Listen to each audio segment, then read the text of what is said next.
Nigerian child. Okay, let me not get emotional. Let me try not to get emotional this morning. According to data, Nigeria is a country of the young.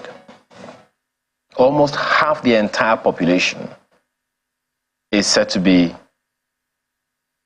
under the age 15? Of 15. Ouch. About 46%. We are having children like rabbits. Excuse my French. We're having children, period. Please. Oh. Guess what? Let me make it better. More than half, I think about 70% or thereabout, of Nigerians are below age 35. Okay. So we young people, we... How are you today? See, as I said, a little over 1 in 3 of Nigeria's whole population is also said to live below the poverty line, which makes it... There. Now the picture is bright and then suddenly it goes dark. Nigeria accounts for more than 1 in 5 of out-of-school children in the world. Primary education is officially free and compulsory, but only 67% of eligible children take up a place. How many primary schools are really free in Nigeria? That's a question for one government official. I wish we had one here. Okay, all right. If a child misses school for even a short time, there's a very low chance, only about 25%, that the child will ever return. This is talking about their health, their education. We haven't even gone to the space of their health. Their health. We've not gone to the space of their mental health. We've not gone to the space of their social well-being. So, and then children don't take care of themselves. Someone or some people take care of them. And as we mentioned earlier, what affects the parents directly affects the children. Let's have some conversation this morning with 2 gentlemen who are here with us, and hopefully 1 or 2 other persons who will join us in the course of time. Let me welcome, first of all, a fellow child, Olanrewaju Okoyemi, who is a bronze winner. Child, co-child. Yes, bronze winner, a silver participant, International Award for Young People in Nigeria. So a student of State Senior High School, Alimosho. Thank you for joining us this morning. Good morning, sir. Good morning. Thank you.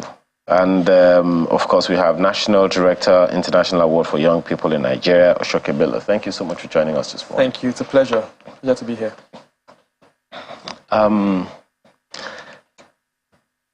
Olanrewaju, I may be asking you some very difficult questions. Not the kind that your teachers give you lectures or what's that thing they give you? Exams. Exams. Don't look beyond your parents.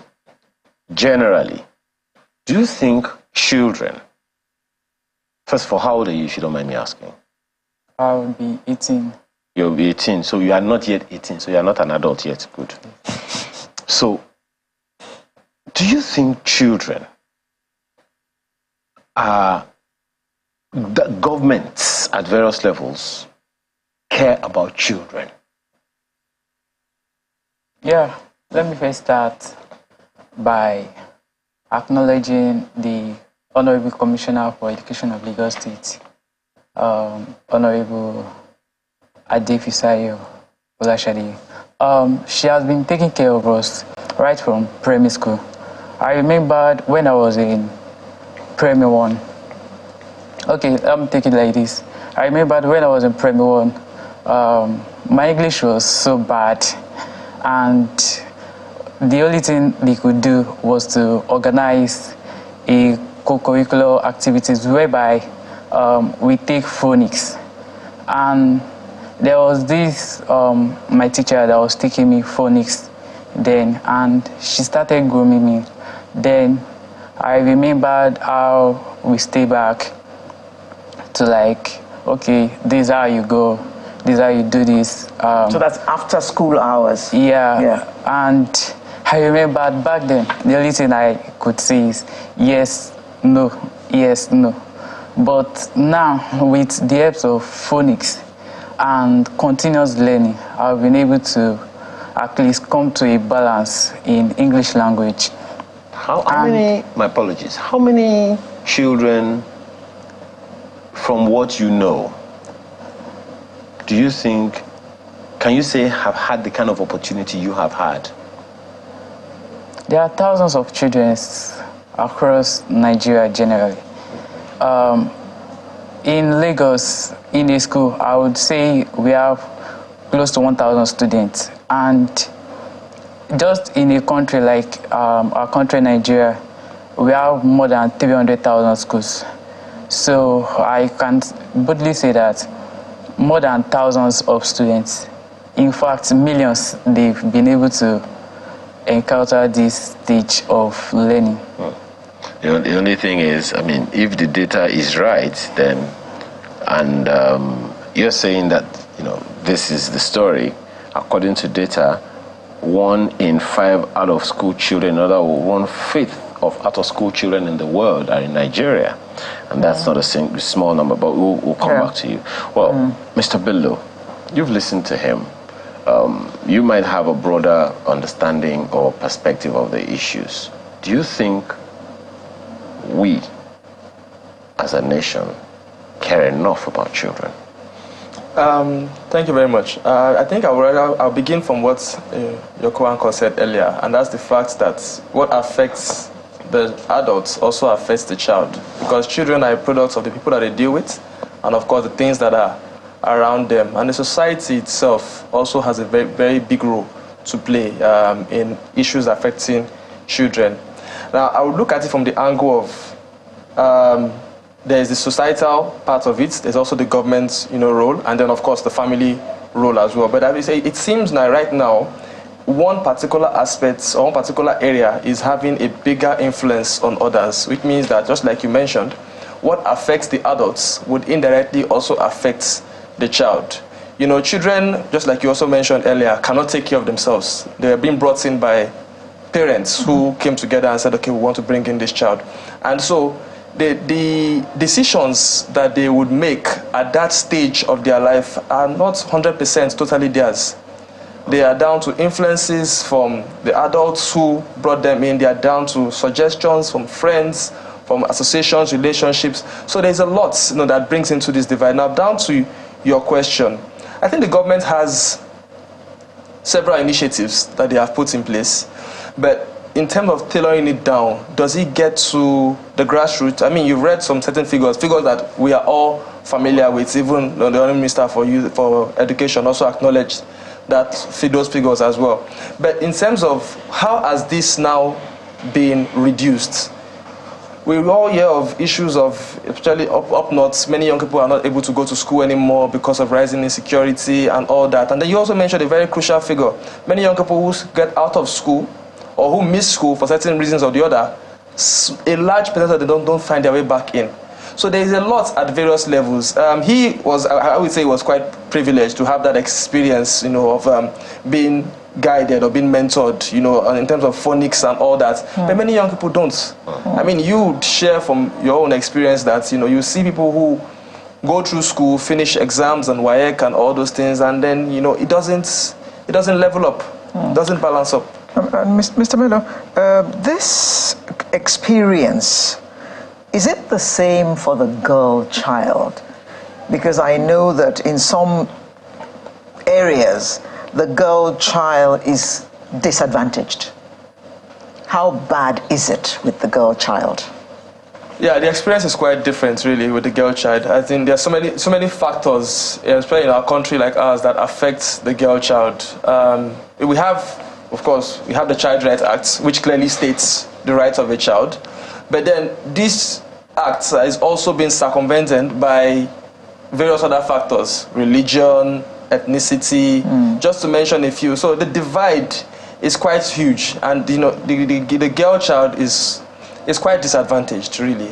It's quite disadvantaged, and a lot of efforts need to be put in place, to bridge that gap.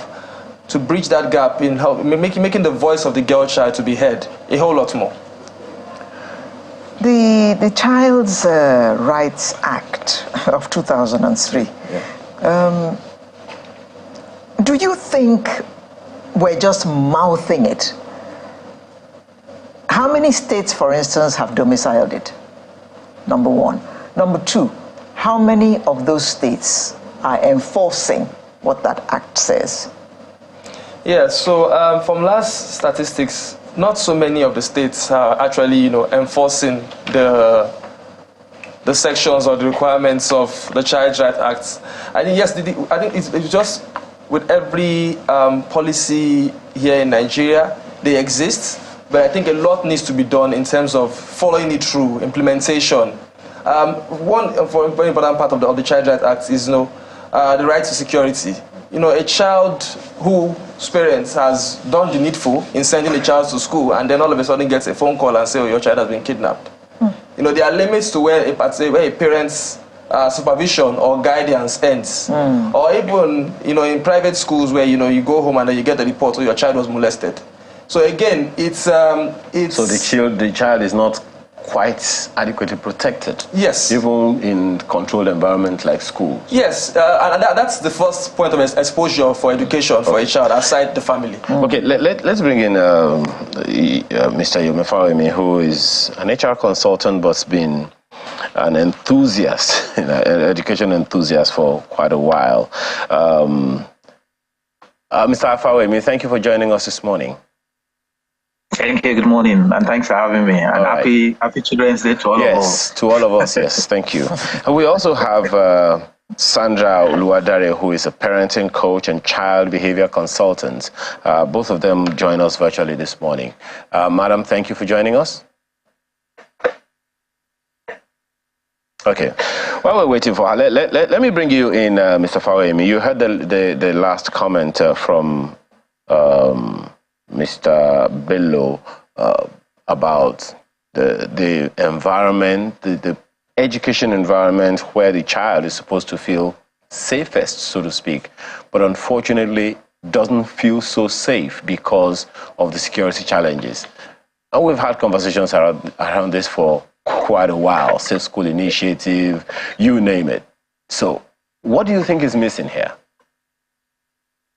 Oh, thanks for having me. Again, happy Children's Day to all the children in Nigeria.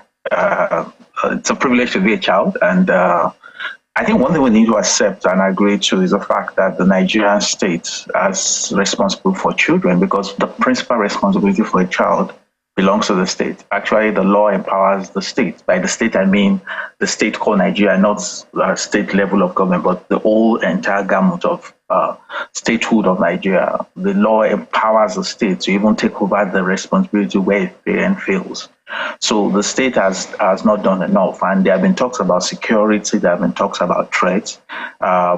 So for me, at the base of the problem that we have with the Nigerian child, the threat to the Nigerian child, is the lack of capacity or lack of seriousness of the state.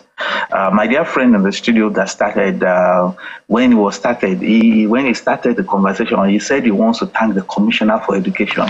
So first question to ask is that, why is he thanking the Commissioner for Education?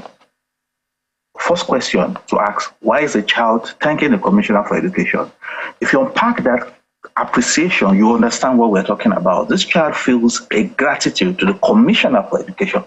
But the question we need to ask ourselves is that in Nigeria, we have a Minister for Women Affairs. In Nigeria, many states have a Commissioner for Women Affairs. Why is there no Minister or Commissioner for Children? In many countries of the world, there is a dedicated cabinet person for the child. So what then happens in Nigeria is that, and as this appreciation that our friend has given, when a child is threatened in the school, the Commissioner for Education in all the states, they stand up to it. But when that same child is threatened outside of the school, nobody talks about it. We had cases in Lagos, for example, in the last couple of years where children have unfortunately died in school, and the Commissioner for Education and the Ministry of Education rose up to it. But you remember there was a time we had about 5-6 children that died in a car in Lagos due to suffocation.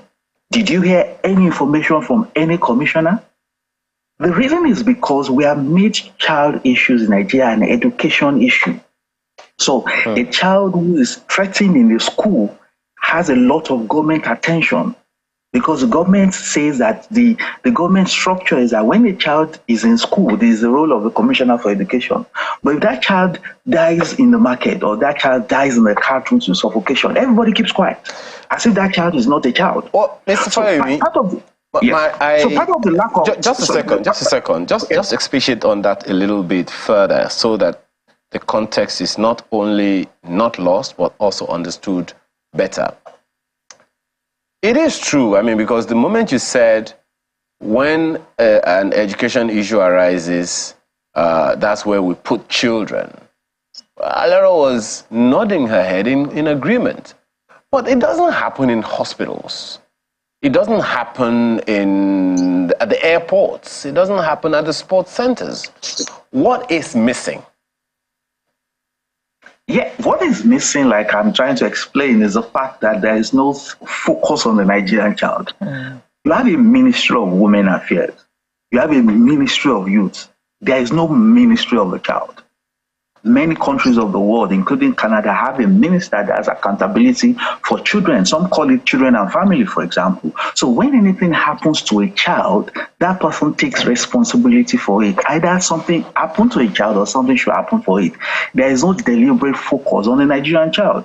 We had a case in Egypt where a school bus was conveying children to school and the school bus derailed. And as a result of that, 2 or 3 ministers resigned. That's what happens when a country is serious about children. I'm going to give you some statistics. The National Bureau of Statistics just gave release of the MIC that talked about the number of states that met the target of under 5 mortality in Nigeria. That's the number of children that died before 5. Out of 36 states, only 4 states met the target. That's Lagos, that's Anambra, Ebonyi, and Osun State. Only 4 states met the target. Check the last election. Those states had election. Why did the state voters in the state not give a feedback to those leaders? In fact, there is a state in the Southwest, I'm not going to mention so I don't get misunderstood. Rather than reduce the number of under 5 mortality, it increased. The governor contested for election and won a second term. So we have a situation where the government is not focused on the child. Okay. We have a situation where the voters are not using their poor performance in managing a Nigerian child to vote them out. So I think that underscores a very important point there, Mr. Fawemba. Let me bring in Mr. Oluwadare, who is a parenting coach and child behavior consultant. You know, when we began, and you may also want to speak to some of the issues that she heard. Okay, I understand that she's not ready yet. But Mr. Okoyemi, which one is your surname? Olanrewaju. Olanrewaju is your surname. Okay, Mr. Olanrewaju, you've heard him. You've also heard your Mr. Bello speak to some of these issues. I asked you when we started, do you think there is enough focus on children? Do you think children are well taken care of? In the context of what you have heard so far, do you still think so? I'll give it a 50-50. Number one, because if a child is not in school, then we should speak to the parents. Because as a parent, if you are grooming your child right from when he or she is young, let me put it like this: you groom your child in the way of God, as it is to be. That's the first thing to put first. And when you are young, when the child is young, you are grooming him. You need to go to school. You need to do this, do assignments, do classwork, and others. The child starts to get interest in what he or she is learning. And when the child is exposed, he feels that my friends are doing this, let me also join them. Okay.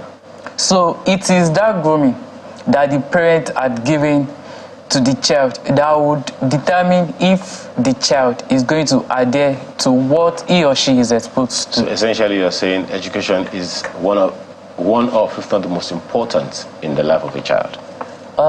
It's a 50-50. Okay. Because Don't worry, we'll talk about the other 50. But let's quickly take Ms. Oluwadari on. I understand she's ready for us now. Thank you for joining us this morning, madam. Thank you so much for having me. Speaking from the policy perspective, you are a child behavior consultant, you are also a parenting coach. But we began by asking the question of whether or not, as a country, we are giving enough attention to children. From what you have seen in your practice, in your experience, speaking with parents, speaking with all kinds of stakeholders in your career, what have you seen in that regard? Thank you so much for that question, and happy Children's Day to all the children. Yes, thank you. I will say that so much more needs to be done. So far, it's obvious that much attention is not given to the child holistically, not just from the family unit, but the society as a whole. Because when it comes to, raising children, we're talking about the family unit as the bedrock of the society. We're talking about a unit where people are, raised to go back into the society to make impact, to affect humanity positively. So if a unit such as the family is going to make so much impact in the society, I think much more awareness or much more support needs to be created, for proper child development. Because, if we are not paying attention to the kind of people we are producing, the child who is 5 years old today is going to be 15 in the next 10 years.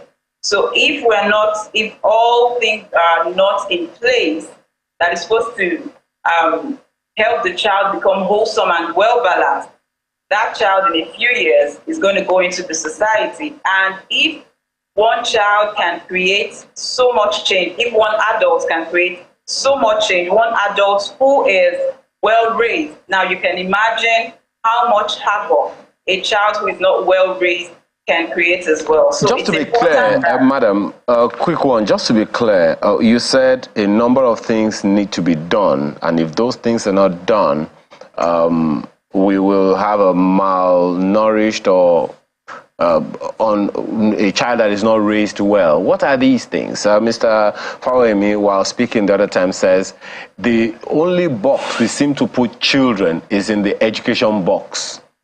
No health, social welfare. You talked about the child going into society.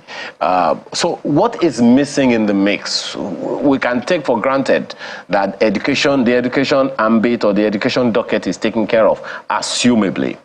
What other things are missing in the entire sphere of childcare? Okay, thank you so much for that question. So we need to begin to look at other areas aside from education, like you said. Now, what kind of soft skills are we empowering our children with? What kind of, skills are we equipping them with? Are they really prepared to go out there? Are they really prepared to go into the society? So we're talking about empowering our children with skills such as executive functioning skills, communication skills, because we find that when people get into the workplace, for example, some people come in with trauma, some people come in with their own mindset, their own programming, the way they have been raised from home. But we realize that parents sometimes raise their children as if they are going to be tied to their apron strings forever, forgetting that a time will come when these children are going to go into the society. So we need to niche down on skills such as executive functioning skills, children being able to communicate properly, children being able to speak up, because most times we find that children are hushed. They are not allowed to express their emotions. For example, a child comes to you and says, "Oh, my pencil got broken," and the child is crying, and you're saying, "Oh, so we have a box of pencils. Is that why you're crying? I can just give you another one." So what are we teaching that child? We're making the child understand that your feelings do not really matter, and you can as well, just keep your feelings to yourself. Now that child grows up. The child doesn't know how to manage his emotions. The child doesn't know. In fact, the child is okay with stifling his emotions. Now that child goes into the workplace. How is he going to relate with other people? And when emotions have been kept, bottled up for a long period of time, the day that person is going to let it out, it might not just end well. So we have skills like emotions management, emotional intelligence. We have skills such as negotiation. Children who would grow up and will be well balanced. So it's not about just being okay educationally. We're talking about a well balanced learning. We're talking about children who are able to thrive, wherever they find themselves. Okay. So I think we need to focus more on other skills aside numeracy, literacy, and all of that. We should be able to turn out children who can stand, wherever they find themselves and navigate through life, successfully. Okay. Mr. Fawemi, we can't talk about children and not talk about the number of children out of school, especially in Nigeria. And I think we should appreciate that the number is so high as a result of poverty. I know that there is a law in this country that says that children of, especially primary school, that every child is entitled to a primary school education. But that is not being enforced by anybody. And we're told that children up to about 13, 14 cannot even read 2 words in the language of their learning. How do you think we can begin to tackle this? Because it looks like instead of growing an educated, literate society, we're actually moving backwards. We're retrogressing. We're having more and more illiterate people in our country. How do we begin to take care of that? Okay, thank you very much. Thanks for the question. I mean, the question of out-of-school children is a very painful thing. I mean, I don't know how many times we have had this conversation on this channel about the fact that the numbers of children out of school is increasing, and it seems as if nobody cares about it. The Minister for Education at the end of his tenure in 2019 apologized to Nigerians and said he wished to reduce the number of children out of school. He admitted he did not do enough. And the president appointed him for another 4 years. I mean, you see, at the bane of the problem of the child, whether is it government? Now, we have a situation where we have a Child Right Act. We have the UBEC law, for example, that criminalizes not sending your child to school. Who should enforce those laws? It is still the government. And it is still government. I mean, to be very precise, it's this government that has the biggest opportunity to make a difference. Mr. Fawemi, let's drill down. When you say it is government, which one? Which agency of government? Which individual in government? So again, I come back to the fact that the government is not really serious. So when government wanted to tackle corruption, what did they do? They set up EFCC and ICPC to focus on corruption as a crime. When government wanted to tackle the question of of trafficking, they set up NAPTIP to focus on trafficking. If government wants to focus on ensuring children go back to school, then they should set up a special part of the Nigerian police force whose duty is it to enforce children going to school. All those parents should be in jail by now. And I'm not saying we should do something we're not doing before. The presidential candidate of the PDP, when he was a child, his father was arrested for not sending him to school. So I'm talking about what we were doing 40, 70 years back. His father, the father of Alhaji Atiku Abubakar, was arrested for not sending him to school. That's why he went to school. That was the choice he had. He had to make a trade-off to send him to school. I grew up in Ibadan. I remember governors like Paul Tafa. I particularly remember the former governor of Oyo State. That's the old Oyo State that is the current Oyo and Osun State. Paul Tafa in Ibadan. Then you dare not even talk about the child did not go to school. It goes around Ibadan between 8 and 8:30 in the morning. Any child who is late to school, again, remember the current governors are sleeping over children not in school. Any child who is on the road to school after 8, Paul Tafa effectively disciplines you on the road.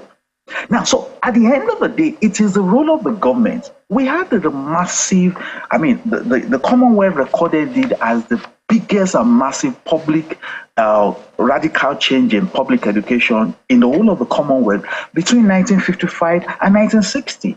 Because the Western government of Chief Abafemi Awolowo decided to make it an issue. So we will not have more children in school because parents are sending their children to school. You know, people will say, some parents, the data from MBS says the biggest reason why children are not in school is that many parents do not see the reason why the child should be in school.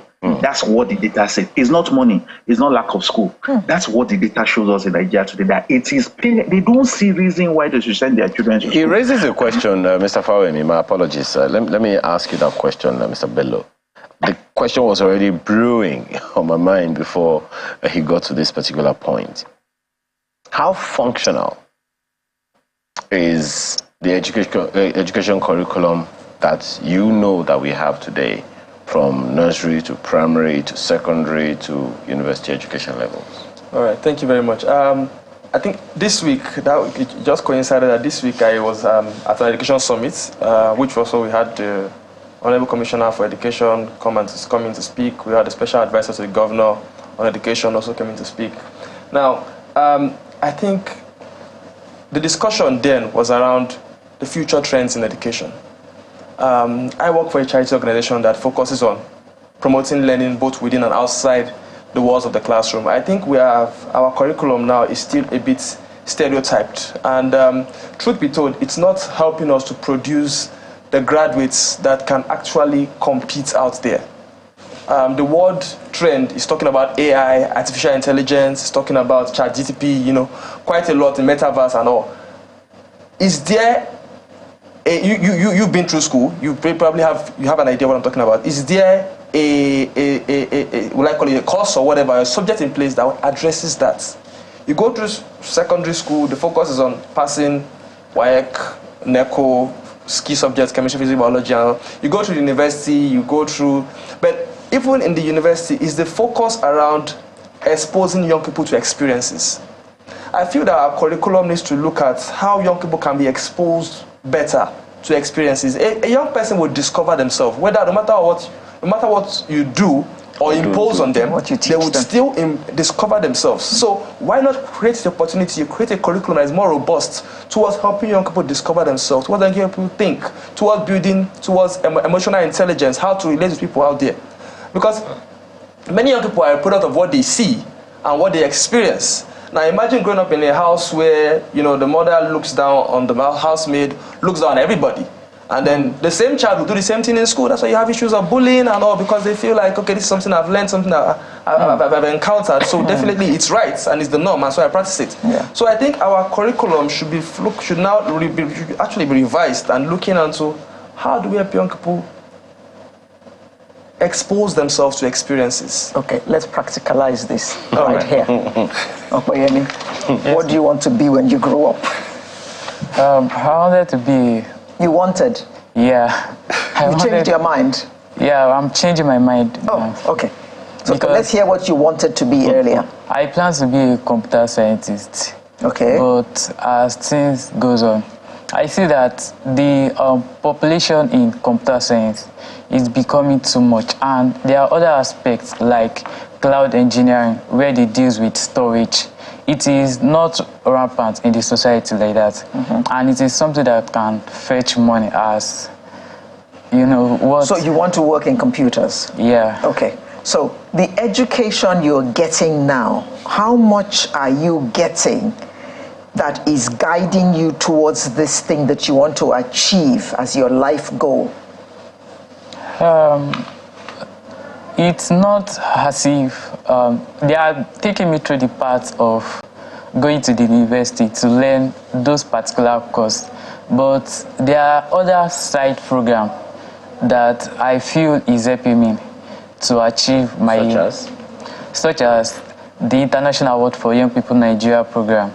This is a global framework that had been set to empower young people from the age of 14 to 24. So it is not what you are learning in class that is really guiding you. What I'm learning in class is guiding me towards going into the university to learn what I want to learn. Yes. Without those basic skills in the class right now, I won't be able to proceed into the university to learn those courses. So what I'm learning right now is part of my success journey. It's part of what is going to take me into the university, whereby I'm going to learn that course which I want proper. Okay. Mr. Fawemi, you are an educationist, so you will have a lot of information about this matter of the curriculum in school and how it helps or how it doesn't help groom students. Question. We have a government agency responsible for design of curriculum, the NERDC. It's based in Abuja. The question is that how effective has that institution been? One of the problems that institution has is the speed. Mr. Bello is shaking his head. It's the speed of responsiveness to curriculum and changes in the market. One of the biggest problems in Nigeria, when you're talking about curriculum in Nigeria, is the fact that most of the curriculum designers at various levels do not understand the school-to-market concept. The school-to-market concept sees the child going through school as somebody being targeted for the market. So, for example, I attended Oshogbo Grammar School, I attended University of Ibadan. That school is preparing me for a market. Therefore, that school should rely on the market to determine what I should be trained. But what has happened in Nigeria, for example, is that most schools or most curriculum development organizations feel that they are training people for themselves. I used to be a lecturer at a federal university in Ondo State many years ago, and we decided that we're going to review the curriculum for the estate management department where I was a lecturer. And between the time we started the review till the time it got to Senate, it was well over 4 years. Now, so the review process was so long that what the market we were trying to target had changed. Our dear friend in the studio said he likes to be a computer science, great choice. A great computer scientist, great choice. But what has been found is that based on the principle of the reproduction of knowledge in computer science, research has shown that the knowledge in computer science gets reproduced every 6 to 9 months. What that means, therefore, is that what is in the textbook in computer science today, in 6 to 9 months, the volume of that information will either have been replaced, reproduced, or multiplied by a multiple of 2 in 6 to 9 months. So when a child gains admissions to University of Lagos to study computer science, the curriculum is started with, by the time he graduated 4 years back, the knowledge in the space called computer science will have doubled 8 times. But the structure of the Nigerian curriculum review system is that curriculum review doesn't even happen every year. So when you're talking about, and that's why, when we talk about all these stories about Japa, Nigerians leaving, you will notice one fact that some trades don't move abroad so quickly. For the trades where the rate of creation of new knowledge is very fast, Nigerians can't catch up because it's faster and the other parts of the world are responding. But in some fields where the rate of creation of new knowledge is slower, like medicine, for example, then we can easily catch up. And that's why a doctor can train from Nigeria and the next day you can plug him to NHS. He can perform immediately. So we need to be very conscious of the fact that each sector of the economy, each sector of the market has a rate of new knowledge creation. Well, and knowledge. Mr. Fawemi, it's very interesting. When you talked about NERDC, I knew their office, Lagos office, somewhere in Alausa. Mr. Bello, please stop shaking your head. Because I can understand. But, while as you said the other time, Mr. Fawemi, anytime we're talking about children, we think it's just all about education, but it's a lot more than that. And I think the young man here began by talking about the role parents also play. I think I'll shoot this to Ms. Oluwadari first, and I would like you also, Mr. Fawemi, to respond to it a little bit. I showed Alera here a little while ago. So I read something in one of the scriptures And it's about communication with children. As Alera said when we were starting, when we were all growing up, you don't talk to children, you talk at. You don't talk about children. It's like everything that concerns children is just in one docket. But I found something where scriptures say, fathers, don't provoke your children to anger. Ms. Oluwadari, how frequently does that happen today? I'm speaking particularly in the area of how we communicate to children. Do parents provoke their children, or parents are just supposed to do as they are told? Okay, thank you so much for that question. I love that question. Now, communication effectively in the home front is one of the most important things parents should be aware of. The way we communicate with our children goes further than how we think we're trying to drive home our points. Now, that scripture that says, fathers, do not provoke your children to anger, really obtains today. Because today we have children who are carrying so much emotional baggage on their tiny shoulders.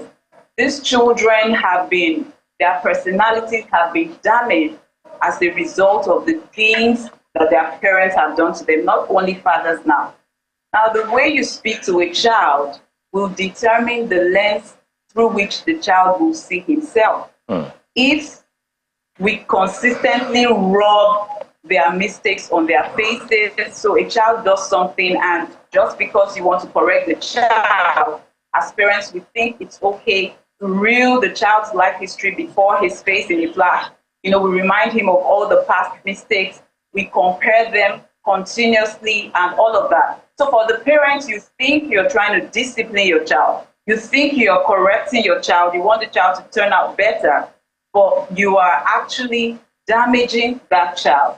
Because how I speak to you will determine, especially for these children who are still developing, it will determine how they're going to see themselves. So they have a bad time or a hard time at home in the morning, and then they go out the door, they get to school, and then something happens. The teacher, who may not fully understand the assignment, continues the same trend that started at home. I mean, how is that child going to feel? Okay. That child is going to feel... We're running out of time, Ms. Oluwadari. Let me ask Mr. Fawemi in a different way. So imagine a child, 5 years or 6 years old, comes to you as a father and said, Dad, you are provoking me. Mr.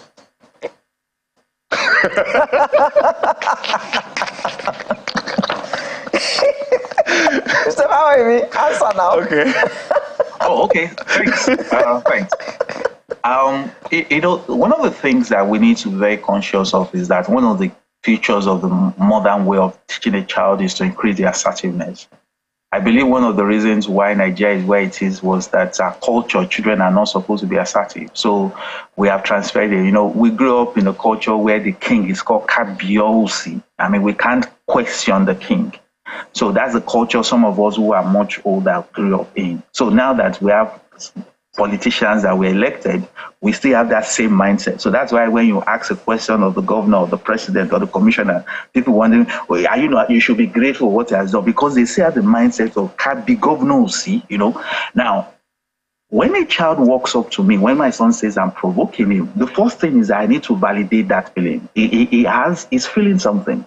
And the way he can put it in the words is to say, I am provoking him. So the first thing is to first validate the feeling. Oh, okay, I'm provoking you. Or is it so you feel frustrated by something that I did or said or didn't do? Of course, the dad would like to say yes. Okay, so explain to me what you mean by I'm provoking, or what is that feeling you are experiencing? Mr. Fawemi, we are out of time. Yes. I'm sorry. Okay. We are out of time. However, I'm just trying to picture a parent right now who was raised in a way, and my child says, Daddy, you are provoking me. Mr. Bello, you are laughing. 30 seconds. Okay, I think it's more or less evolving parenting, really. Many of us grew up on a particular stage or generation of life where parenting was a whole lot different. And right now, it is different. So I don't know how, but parents have to be very, very intentional about the way and manner in which they want to approach issues regarding their children, rather than just being stereotyped and my mother did this way, so it has to be this way. What do you have to say about that? 10 seconds. My own opinion is that parents should try to listen to their children. To listen. There are certain ways at which they can present situations to their children, and when they are correcting them, they should try correcting them in love, and when it is time for them to correct them in the harsh manner, they should do that also, but try to draw the child back to themselves. Harsh love. We should listen to our children. I think that, so please, you have to listen to me. Okay, my child. Yes, okay. you have to listen to me. I want to thank you all this morning for being here. Matthew Okoyemi Olanriwaju, bronze winner, silver participant, International Award for Young People in Nigeria, and a student, State Senior High School, Alimosho. Thank you so much for your time this morning. Thank you so much. Mr. Oshoke Bello, National Director, International Award for Young People in Nigeria. Thank you so much for your time.